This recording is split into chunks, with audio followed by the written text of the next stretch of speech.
Tervist, minu nimi on Risto Lepp. Täna me oleme Lasnamäel Laagna gümnaasiumis ja teeme esimese ja teise klassi lastele kehalise kasvatuse tunni asemel käsipalli näidistrenni.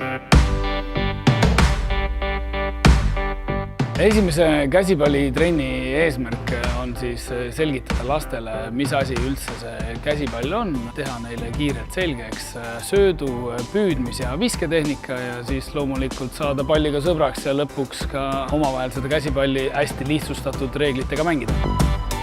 Me oleme oma klubiga käinud paljudes koolides näidistunde tegemas ja oleme saanud infot, et tegelikult käsipall väga paljudele lastele ja õpetajatele meeldib, kuid ei ole koolides piisavalt varustust ja teadmisi, kuidas seda mängu lihtsustatud meetodidel mängida.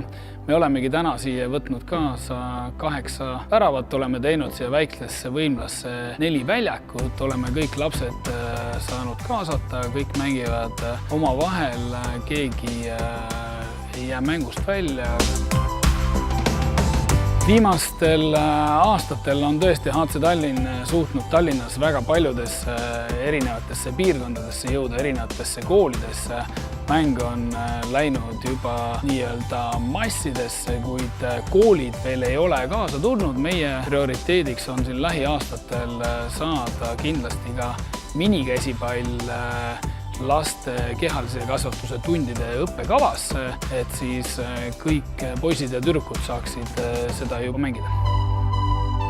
No, me kõik teame, et laste liikumine on drastiliselt vähenenud ja nende kehaline aktiivsus on suhteliselt madal, eriti kehv on see magala piirkondades, paremad näevad lapsed välja Tallinna nii-öelda äärelinnades, kus siis on rohkem võimalusi hoovisporti teha.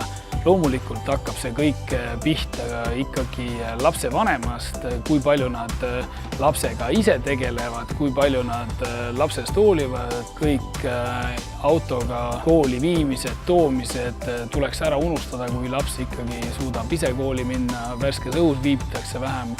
Aga mida kindlasti saaks linn ja riik rohkem teha, on just sellised mänguväljakud koolide lähedale, mida siis õhtul kinni ei keerata ja lapsed saaksid teha turvalises keskkonnas hoovisporti.